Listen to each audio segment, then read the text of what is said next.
টান টান উত্তেজনা কেরানীগঞ্জ মডেল থানা ক্রীড়া সংগঠন কর্তৃক আয়োজিত ফুটবল টুর্নামেন্টের আজকের প্রথম সেমিফাইনালে মুখোমুখি হয়েছেন বাস্তা বনাম তালেপুর। খেলাটি নির্ধারিত সময় 1-1 গোলে ড্র হওয়াতে এখন টাইব্রেকার হচ্ছে। টাইব্রেকার নিচ্ছে তালেপুর একাদশ। প্রথম কিক সম্পন্ন, দর্শকের উচ্ছ্বাস।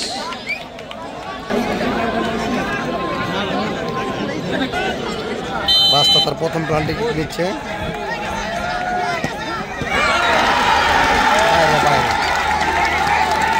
মিস 1-0 গোলে তালেপুর আগে।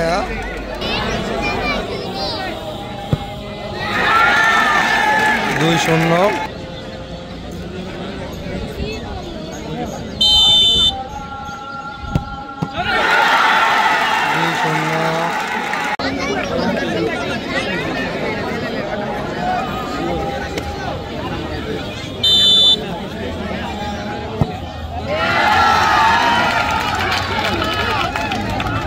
3-0 গোলে তালেপুর।